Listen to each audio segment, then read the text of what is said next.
Hiya, Corey. I've been meaning to respond to one of your videos and engage you in some dialogue here on YouTube for quite some time, but as you have possibly noticed, my channel has been by and large neglected until very recently. So, sorry, but getting around to it now, and this seems as good a topic for us to jump into as any.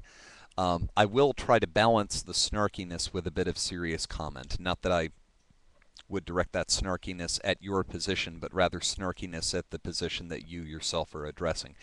And vis-a-vis that, on the right, you will find a link to one of my favorite, although I will freely admit, less than constructive means of responding to this topic, which is to provide the participants with a bingo card.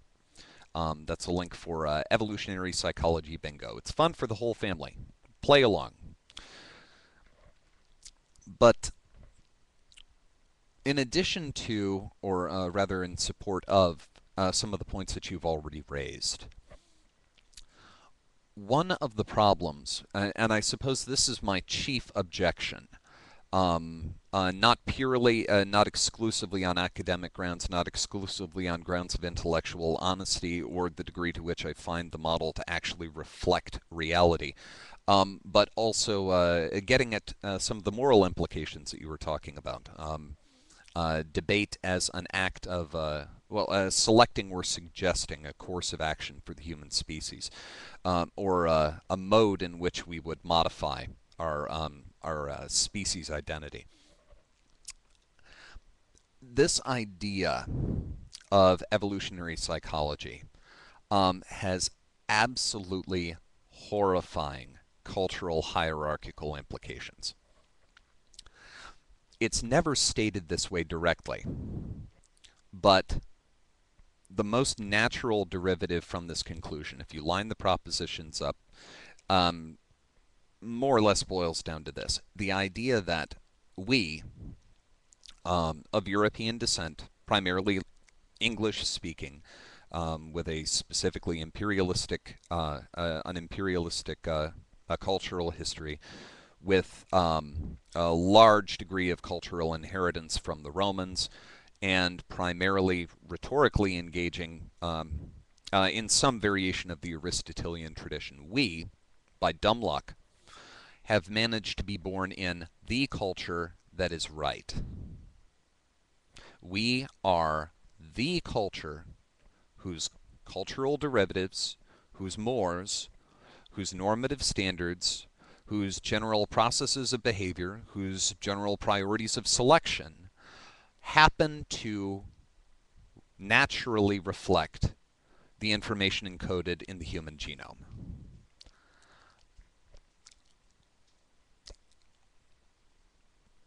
Yeah. Yeah. Um, Pretty ridiculous. Pretty ridiculous, and I think the ridiculousness of it stated as such is one of the reasons that we never hear it stated as such anymore. It was not that long ago that people felt sufficiently shameless on the subject that they would state it as such in as many words. That they would state in as many words that predominantly imperial Western culture somehow reflected the natural state of the human being, and that any deviation or variation from that model was aberration, and necessarily aberration toward a lesser form. So, anyone who honestly feels comfortable with the idea that we can entirely or even significantly explicate on human behavior within a specific cultural context, and offering explanations that are very, very founded in the axioms of that culture, have a lot of explaining to do, or at the very least would do well to try that proposition on for size in those terms and see how comfortable they feel putting their support behind it. The other issue that I have is another one that you touched on, but I'll just stick my feather in your cap, so to speak. Um,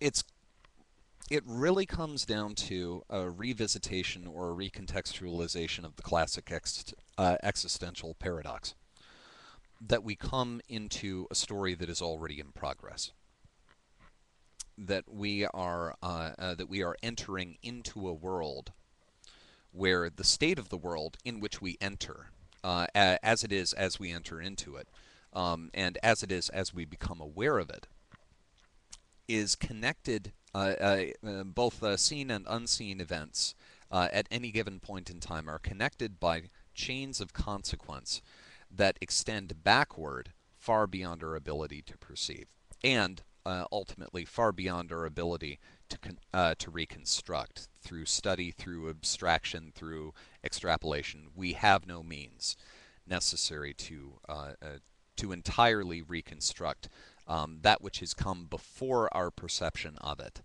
that ultimately shaped what it is that we perceive. And the issue is that this is no less true of the cultural world that we come into. It is no less true of the linguistic world that we come into, no less true of the intellectual world that we come into. As we are taking our first stumbling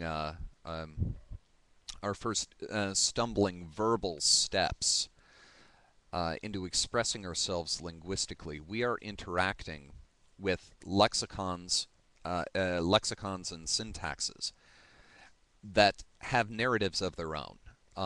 Narratives which shape the way that we use these words, narratives that shape the way that we attach our own internal experiences and systems of correlation to this symbol of significance that we can use transactively. All of these processes are deeply shaped by forces that we do not see, if by nothing else, by virtue of the fact that they happened before we were there to see them.